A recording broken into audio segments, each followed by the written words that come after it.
Hello, Nikki. Hi, Ola. Lovely to meet you, and thank you very much for agreeing Mhm. to take part in the interview. I That's think good. it's quite important for parents to have a little bit, understanding of what you do and how occupational therapy works. So I have got 6 questions prepared for you. Mhm. Um, those questions come from parents of children with autism, Mhm. with diagnosis or awaiting diagnosis, or some of them I think they're on a waiting list, so they're Okay. actually not sure if the child has got autism or not. Um, so shall we start? Yeah, absolutely. Thank you. Okay, so the first question is, how do I recognize that my child has got sensory processing disorder? Okay, I think what tells sensory processing disorder apart from sort of other disorders is the child's difficulty processing information from the different senses. And there are a number of different senses, ones which we're very familiar with and ones that we're not so familiar with. So the more familiar ones, you might find that your child might be overly sensitive to noise or undersensitive to noise, like lots and lots of noise in the background. Um, Touch is a very common issue with sensory processing difficulties, where you might again find that your child is very, very sensitive to touch. They don't like being touched. They don't like different textures on their skin. Wearing clothes with tags is hard for them. Having their hair brushed, hair washed, teeth brushed, all of those things are quite difficult for them. Much like with the hearing, you can also get children who are undersensitive to touch, who need to touch all the time, and they constantly touching things, can't keep their hands to themselves. That's usually what you'll find when they go to school.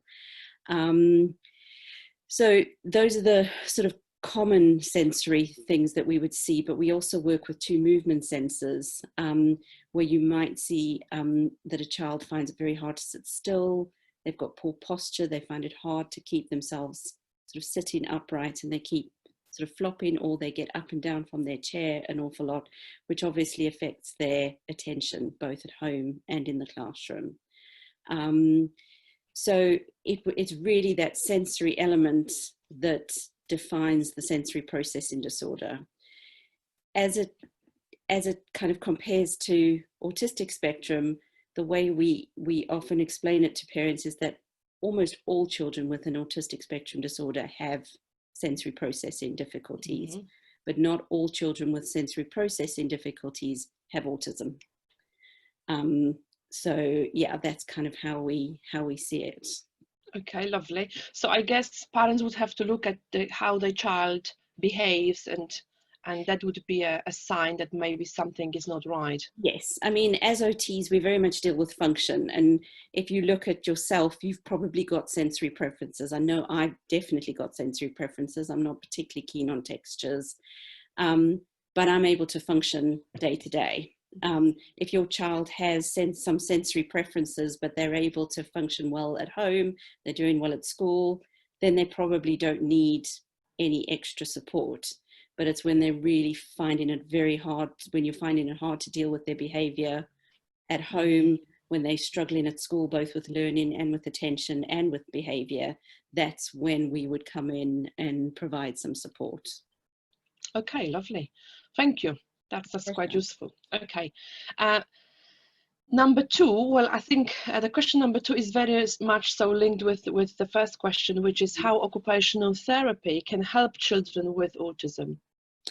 Okay, so again, from a sense, we would very much focus on the sensory processing piece of the autistic spectrum disorder. So we would look across the board at all of the senses and look to see how well the child is responding to information from those senses. Again, just to give some examples, you may have a child who is so sensitive to touch that they can't even wear their clothes. I've had kids who will not even put clothes on. And we would have different therapeutic techniques to try and help desensitize their skin and that system so that they're able to wear clothes, to be able to kind of cope better at school. School is a really very multisensory environment. There's a lot of sensory Mhm. information coming in at any given time. and the OT helps the children process that information more efficiently so that they're more able to cope in those environments. So an assessment would highlight what sensory areas are the child is having difficulty with. And then we would work on therapeutic techniques to try and reduce those difficulties. Children with autism also typically, it's not always the case, but they also typically have motor difficulties. So they might have fine motor difficulties or gross motor difficulties or difficulties with balance. And that's another area that we would work on as OTs. So we do a lot of work in building gross motor skills, fine motor skills, and also helping with handwriting. And I say, not all children with autism have those difficulties, but if they did, we would certainly look at those areas and help with those areas as well. Okay, brilliant. I think that the handwriting bit, I think, is quite important, isn't it? Yes, and it often is an issue. And it can be an issue for a variety of different things. I think we take for granted just how complex handwriting is. And yeah, handwriting is a big part of our therapy and what we do as OTs. Okay, lovely. That's good to know. Okay. Okay, so the next question is, it's a little bit more descriptive. So there is a child who covers his ears, but when it's too noisy, for example, but he doesn't want to wear ear defenders. How should we deal with a situation like this? Yeah, that is a very difficult situation, and it's also a very common situation because children who have sensitivity to noise are often also quite sensitive to touch, and so that feeling of the ear defenders on the head is really quite threatening for them. So what we would try to do sort of from an OT perspective is try and reduce that sensitivity to hearing through other therapeutic means so that they don't necessarily have to wear the ear defenders. We might also be able to reduce the tactile sensitivity or the touch sensitivity to the point where the child actually can tolerate the ear defenders. But there is a particular sense that we work with called the proprioceptive sense, and it is based in all of our joints and muscles, and it basically what it does is it gives us our sense of space, but it also provides very calming input to the senses. So if we are sensitive to touch or if we're sensitive to noise, providing that input can help dampen down that sensitivity. And proprioception is anything that involves heavy work through the joints or the muscles. Being able to have a hug, you'll often find that children are quite sensitive to touch, but parents will say, oh, but they'll have really big hugs and cuddles. And that is because it's that really calming sense. So what we will often try and do with a child, if they can tolerate the touch, is to push down on their shoulders and push down really hard on their head for a period of time. If, as I say, if they can tolerate the touch, and then often they'll take the ear defenders. So that's just one technique that you can try because it just calms down all of that sensitivity, and then you'll find that children can tolerate the sense much better. Things like wearing a weighted vest can also help. So you might find that if the child has a weighted vest on, they're more able to tolerate the ear defenders, if that makes sense. That's interesting. Yeah. So again, that's part of the OT program would be looking at providing that proprioceptive input regularly so that the child is able to cope better with the sensory information. Okay, lovely. I think parents will find it quite useful because very often we actually don't link, touch with the auditory system. The auditory system, yes, absolutely. And I know sort of a lot of children are very sensitive around their heads because it's an intimate part of yourself, the palms of your hands and your head. So that's where they often won't touch things. And they also don't want, like wearing hats in winter can sometimes be a nightmare for kids because that tactile system is just too over-responsive to cope with that. Okay, thank you. That's quite good to know. Good. Okay. The next question is actually quite similar. It's not about auditory system, but it's all about olfactory system. Okay. So there is a child who is very sensitive to smell, Mm-hmm. and it's very difficult to have a dinner together, sitting at the table, because he just can't deal with all the The smell. the smell of the food. So the Mm. question is, shall we allow the child to eat separately, or shall we insist on eating together? That's a really tough one, because the olfactory system, when a child has sensitivity in the olfactory system, it has a very close link to memories. Mm-hmm. And so even if the child gets over the sensitivity, often it can link back to a bad memory, and they still won't cope with the smell. So dealing with smell sensitivity is really quite hard, and you may actually have to allow the child to eat separately sometimes. Mm-hmm. But what I would suggest you try is, much like with the previous question, doing some heavy work prior to dinner time or prior to meal time might just make them more able to tolerate those smells. Mm-hmm. So what I would suggest is, before dinner time, doing something like wall push-ups, going to the Mm-hmm. wall and doing push-ups with your arms against the wall, or if you've got a little mini trampoline, getting them to jump on the trampoline, or even outside now that the weather's good, getting them to jump on the trampoline for 10-15 minutes before a meal time, or getting them to push down on their heads, or something that involves sort of heavy work with the Mm-hmm. muscles. And then almost insisting that they do sit with you Mm-hmm. for a period of time, and if they're finding it too much, then they can go, if that Mm-hmm. makes sense, because Yes. you might well find that over time, the amount of time that they can spend at the table gets a bit longer and longer, Mm-hmm. especially if you're doing that sort of heavy work prior to meal times. Mm-hmm. But because it's got such a strong emotional and memory component, smell, it's a very hard one to absolutely insist on things, Mm-hmm. because what you find then is you get into a cycle of the child saying, well, then I'm just not going to eat. And then Yeah. you've got a really vicious cycle Mm-hmm. going on. Okay. So And that would, as an occupational therapist, would you actually have some strategies within your practice to help with the olfactory system? yes. You So do. what Mm-hmm. we would do much the same as we would really enhance proprioceptive input again, Mm-hmm. and give Mm-hmm. lots and lots of heavy work. And we might want to give quite a lot of heavy work around the mouth and around the face. So lots of chewing, lots of blowing, lots of sucking provides the heavy work. You could even possibly get the child to chew gum if they're able to tolerate it prior to a meal time, and that Mm-hmm. might help them cope better with the smell. So yes, we would provide lots of that kind of work, and that over time does Mm-hmm. help that smell system to be less sensitive.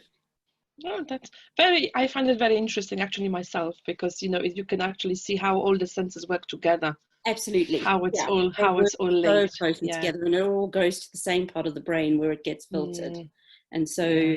by working on one sense, you can improve another sense, and by Yes. enhancing one sense, you can dampen down another sense. So that Mm-hmm. they do work very, very closely together, all the senses. Mm-hmm. Yeah. Okay. Right, so that was about the smell. Another question was all about more about you know about occupational therapy and Mm-hmm. how people can access that. Yes. So can we have occupational therapy on NHS? And if so, how long is the waiting list? How can we access that? And Yeah. how can we be referred? Um, there absolutely is occupational therapy on the NHS, and I always encourage parents to take that route, regardless of whether they go privately or not, because I feel that we're all entitled to some form of, Yeah. input from the NHS. In terms of the wait, it really depends on what area you're in. Some have long waiting lists, some have slightly shorter waiting lists. I don't think there is any area that doesn't have a waiting list. Mm-hmm. Speaking purely from where I'm based, which is Red Hill Reigate, so our OTs are based at East Surrey. It's about an 18-month waiting list at the Wow. moment. Um, but they prioritize certain children over other children. So if a child's been in hospital, they have to be seen within a period of time after being discharged from hospital by OT if they've been referred. Other children, and particularly children with autism, which is really the scary and sad thing, are not given that same priority, even though I feel OT is almost essential for them. I know, again, based just on East Surrey, that they've been so short-staffed and they've had such long waiting lists that they've actually had to take sensory processing right off what they are prepared to do. Okay. And they've, for a while now, they've only been able to provide equipment. So if your child needs a special chair or special table or anything like that, they can provide that, but they haven't been able to provide anything else.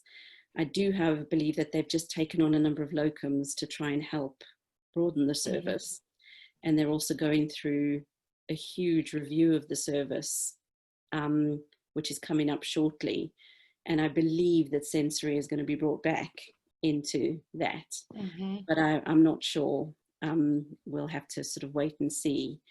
But absolutely, you should be referred.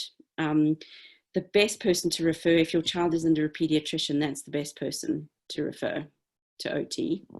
If your child's not under a pediatrician, I would go to the GP, your GP, and ask for a referral to OT, or a teacher might also be able to refer to OT. So particularly if it's the school that have the main concern.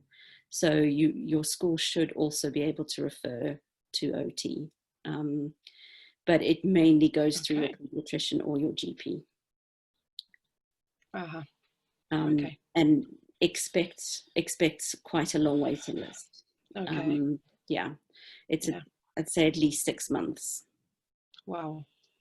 Yeah, which quite is a little bit sad, isn't it? Because I think sensory processing is part of autism so much, and sometimes it's not taken seriously. It's not taken seriously, and I believe that if we address it, the earlier we address it, the better, the better the response really for the child, the less likely they are to develop bad habits that start off as sensory and become sort of more behavioral things. So I really do believe that the way that they look at things, children need to be seen as soon as possible. And parents need to, even if it's just strategies that parents are given, it helps for parents to understand their kids' behavior, for one, when they understand the sensory piece. And that can change a family's life completely, because all of a sudden they know why the child's behaving the way they're behaving. And then just having some strategies like those things where you do this and you do that, and that might just help the child cope a little bit better. I think, you know, even if it was just that, it would be something. So basically, little changes can have massive impact on the child's behavior. Absolutely. I don't know how many times I've done an assessment, and just the feedback to the parents, just when they understand how the senses work, just completely changes the whole family, because they just understand and they can cope so much better with it. So it is little changes make big difference. Okay. Thank you. And the last question is, well, obviously, you, Nicci, you work for Sensory Steps. Yes. So the question is, how can somebody actually become an OT? Okay, interesting. OT is a university course. They have an undergraduate program, which is usually 3 years. And then they also have a postgraduate program. So if you have a degree in anything, in any field at all, you can go on and do a 2-year master's in OT. I think it's 1 year full-time or 2 years part-time. A lot of people who do the postgraduate often work as occupational therapy assistants for the NHS, and then I think the NHS funds some of the training. So that's worth looking into. Whether or not they will now, given lots of cuts and budgets and the current economic situation, I'm not sure. But yeah, you would need to look at sort of university courses. I think the closest university from sort of Red Hill, Reigate area that does it is Brunel, in sort of London area. but I know that Southampton also has an OT course. There are several universities in the UK that do OT. And then once you've qualified as an OT, OTs work not just with children, but they work with disabled adults, they work with stroke patients, they work with in mental health, the field of mental health as well. So it's quite a diverse sort of field or career. So once you've got your degree, then you need to do further training to either work with adults or children, or so the sensory integration training is a postgraduate training that you do after you've qualified as an OT. Oh, I see. Okay. Yeah. Lovely. So quite a complex path to this career, but it's definitely worth it's a very it. rewarding career. Yeah, I love it. Well, this is what I would like to actually ask you. What do you like most about your job and being an occupational therapist? I just love working with the children. I really do. I mean, I'd say that's probably one of the reasons I left the NHS eventually, was that I was doing more and more paperwork and less work with the children. And really, what the reason I trained for the job is to work with the children. I love working with kids, and I do really enjoy the whole sensory side of things. I think I've identified some sensory issues with myself, so I think it kind of really makes sense to me. And if I can help others with that, I think it's an extremely rewarding job. Something I've enjoyed all 20 years of doing it. I've never had a moment where I don't enjoy going to work. That's lovely, isn't it? Yeah. Okay. So Nicci, thank you very much for the interview. I think people will really, yes, I think parents will really appreciate, your answers, and hopefully that will help them understand their children a little bit better. Yes. And to everyone, actually, Nicci will be working with Kaleidoscope and supporting us to set up some activities over the summer for children with autism. And I think Nicci will say about this a little bit later in a separate recording. So no, we'll look forward to it. We really will. And thank you for having us. Yes, we're really looking forward to it. Okay. Lovely.